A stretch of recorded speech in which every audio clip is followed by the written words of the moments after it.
Definite में आते हैं, इनडिफिनिट को पूरा रिवीजन कर लोगे तो डिफिनिट में प्रॉब्लम नहीं होगा।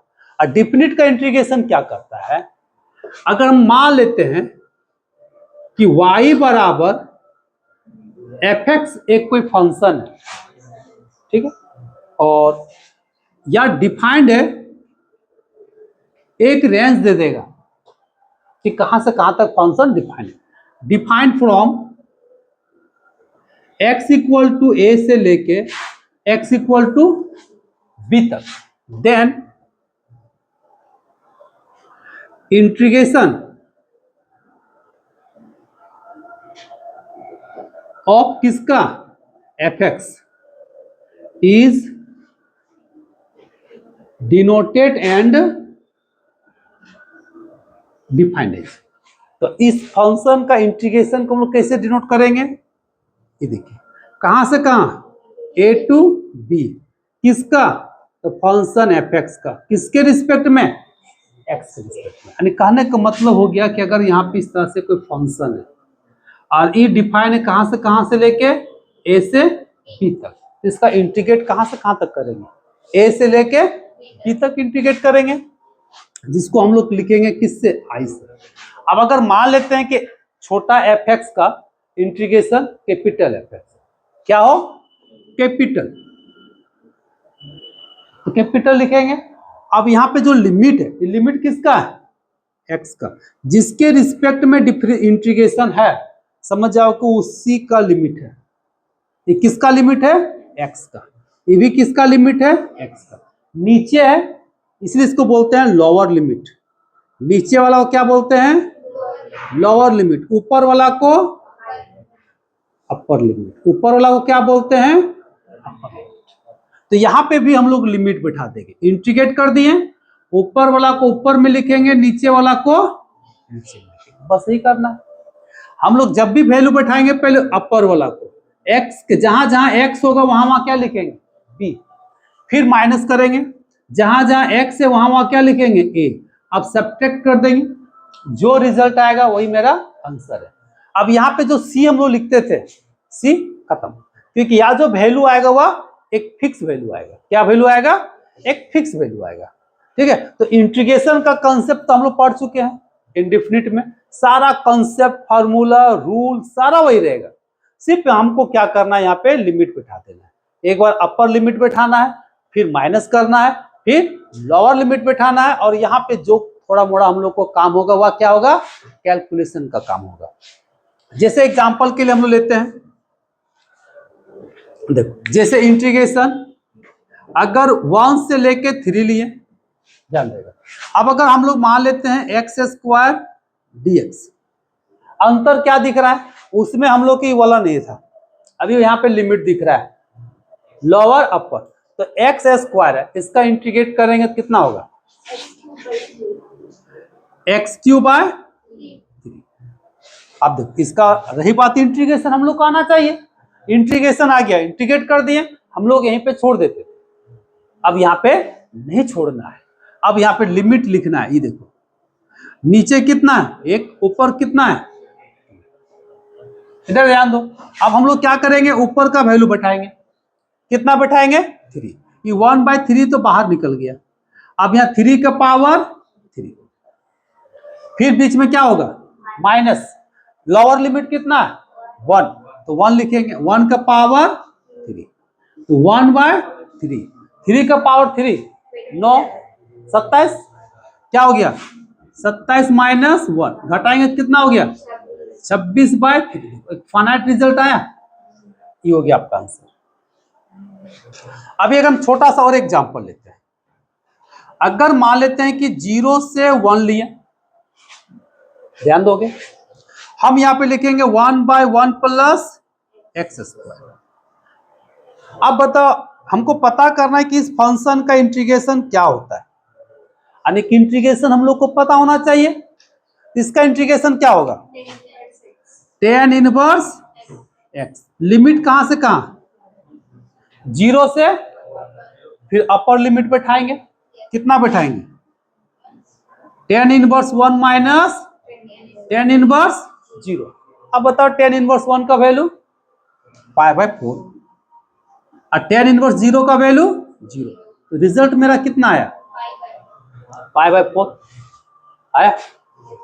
अब अगर तीसरा का हम एक छोटा सा और इंटीग्रेशन ले लेते हैं, चलिए 0 to 1 x into E x. अब यहां पे देखो सिंगल फंक्शन तो है नहीं, डायरेक्ट इंटीग्रेट होगा नहीं होगा, क्या करना है? बाय पार्ट्स लगेगा। क्या लगेगा? यहाँ पे बाय पार्ट्स लगेगा। अभी हम लोग सारा फंक्शन का डिफिनिट में देखेंगे, तो बाय पार्ट्स का कंसेप्ट क्या कहता है? यहाँ पे बाय पार्ट्स लगेगा। बाय पार्ट्स का पूरा रिवीजन हो जाना चाहिए, ताकि हम यहाँ यूज करेंगे तो समझ में सबको आना है, क्योंकि इसका पूरा एक बड़ा सा चैप्टर हम लोग बना चुके हैं। समझ में आ रहा है? अब बाय पार्ट्स लगाएंगे तो फर्स्ट फंक्शन किसको मानेंगे? तो यहाँ पे लिखेंगे first function integration of E x का इंटीग्रेशन क्या होता है? ई एक्स। अब यहाँ पे लिमिट बैठा दो 0 to 1, फिर माइनस बड़ा सा इंटीग्रेशन, अंदर में क्या काम करते हैं? एक्स का डिफरेंशिएशन। अब यहाँ पे डायरेक्ट करना है सब, तो 1 होगा, और ई एक्स का इंटीग्रेशन ई एक्स, इसका लिमिट बैठाएंगे तो 1 होगा, जब 0 बैठाएंगे तो टोटली 0। यहाँ पे क्या होगा? ई, क्योंकि ई का वैल्यू 1 बैठाएंगे तो ई होगा। अब माइनस, अब यहाँ पे इंटीग्रेशन बचा ई एक्स, अरे ई एक्स का इंटीग्रेशन क्या होता है? ई एक्स। लिमिट 0 से कितना? 1। अब इसका लिमिट बैठा दो E1 माइनस E0, और यहां से हो गया E माइनस ई, और यहाँ प्लस, और E0 का वैल्यू 1, ई कटा, क्या बचा?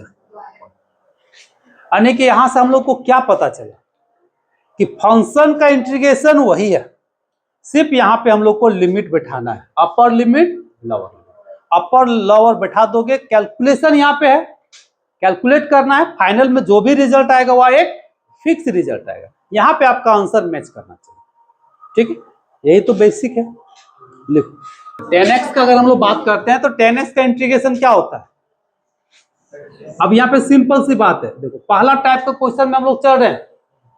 पहला टाइप मतलब क्या? सब सिंगल फंक्शन, तो सिंगल फंक्शन का इंटीग्रेशन याद है, 10x का इंटीग्रेशन होता है minus log cos x। Limit बैठाएंगे 0 से कहां तक?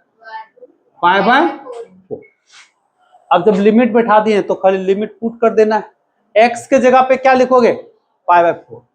ये हो गया minus log cos pi by 4 minus log cos 0, ठीक है? अब cos पाई बाय 4 का वैल्यू 1 बाय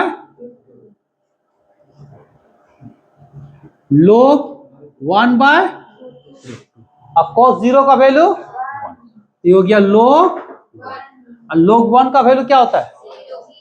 0। log 1 का वैल्यू 0। अब इसको चाहोगे तो इसको और ब्रेक कर सकते हो, log 1 माइनस log √2, और इसका वैल्यू क्या हो गया? 0। अब यहाँ पे इसका वैल्यू क्या होगा? 0।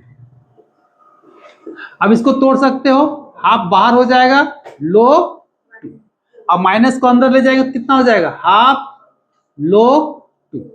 इतना भी आंसर ये हो गया आपका फाइनल आंसर। हम लोग वहां पे क्या करते थे? इतना ही में छोड़ते थे ना।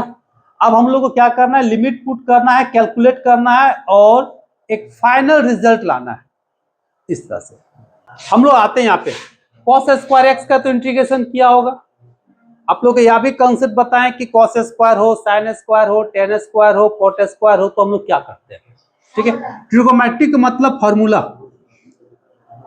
तो cos स्क्वायर एक्स को हम लोग लिखेंगे 1 plus cos 2x bye 2dx, सही होगा।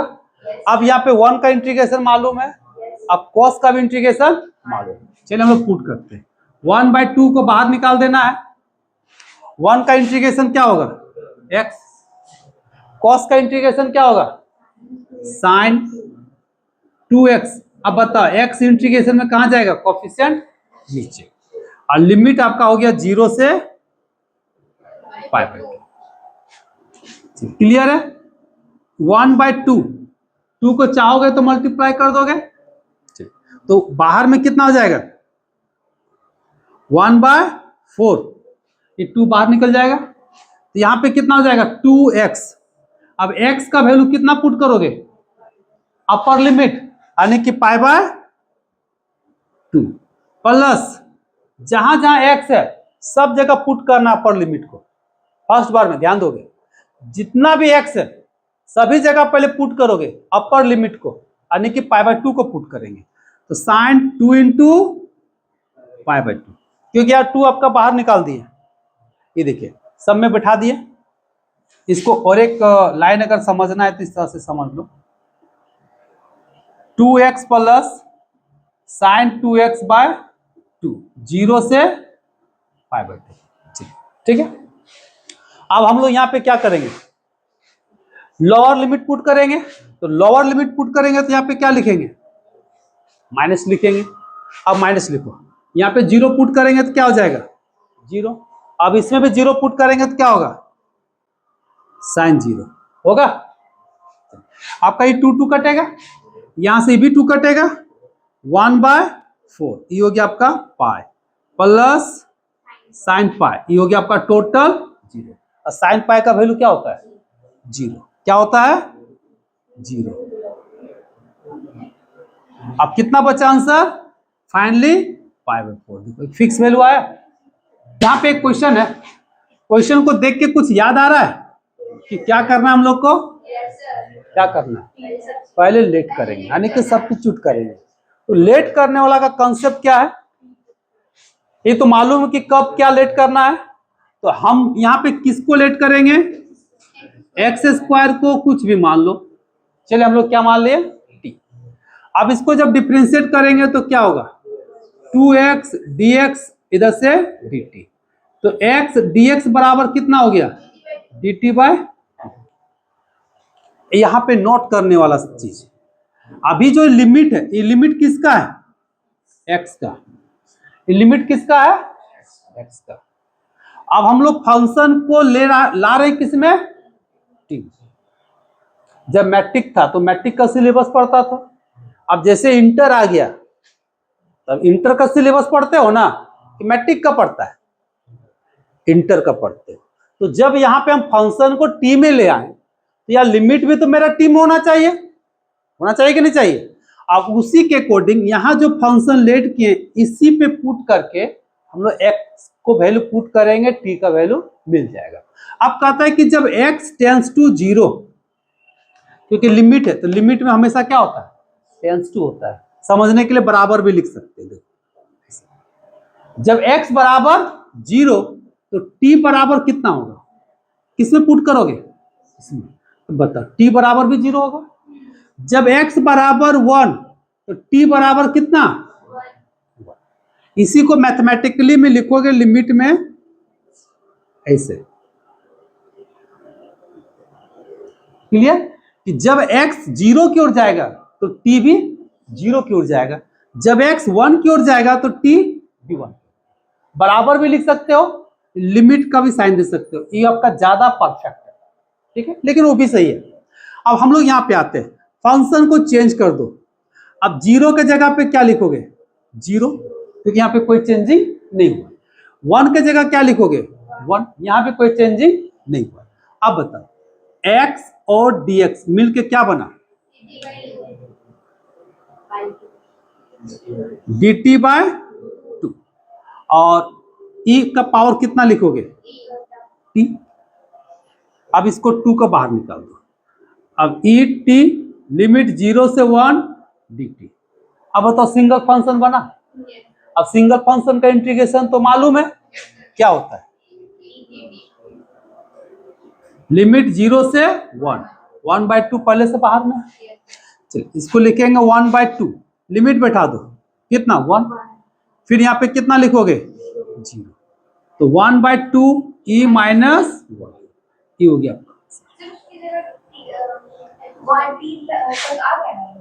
t का वैल्यू पुट कर दिया ना, हाँ वो लिमिट जो बैठा है x का टेंस टू 0 तक, हाँ का टेंस टू 0, उसको करने से अच्छा वहां तक t पहुंचे, उसके बाद फिर x का वैल्यू पुट कर देंगे। कहाँ x का वैल्यू पुट किए, t की जगह x2 पुट कर देंगे। नहीं पूरा लिमिट भी चेंज होगा, तभी यहाँ टी का वैल्यू बैठाओगे ना। अब तुम्हारा कहना है कि इसको इंटीग्रेट कर लेंगे और फिर टी का वैल्यू पुट कर देंगे, वैसे नहीं करना है ना। ये लिमिट किसका हो गया? टी का। अब यहाँ पे टी को रिप्लेस करने का कोई जरूरत नहीं है। नहीं वो गलत हो जाएगा। क्यों गलत होगा? आप पढ़ोगे 11 क्लास में, आप मैथ पढ़ोगे 10 क्लास का, बोले ना एग्जाम में तो हम लिख ही लेंगे, तो कैसे लिखोगे? अभी यहाँ पे जैसे हम फंक्शन को चेंज कर दिए तो लिमिट भी तो चेंज होना चाहिए ना। अगर यहाँ फंक्शन टी में और लिमिट रखेंगे एक्स का तो गड़बड़ नहीं होगा, होगा कि नहीं होगा? क्योंकि सारा चीज को तुमको चेंज करना पड़ेगा ना। फंक्शन जैसे चेंज किया तो लिमिट को भी तो चेंज करना होगा। अभी यहाँ पे एक्स है तो यहाँ एक्स बराबर 0 है, अब यहाँ टी आ गया तो टी बराबर 0। अब एक्स बराबर 0 नहीं लिख सकते है ना, इसलिए लिमिट को चेंज करना है और यहाँ पे लिमिट बैठा देना है।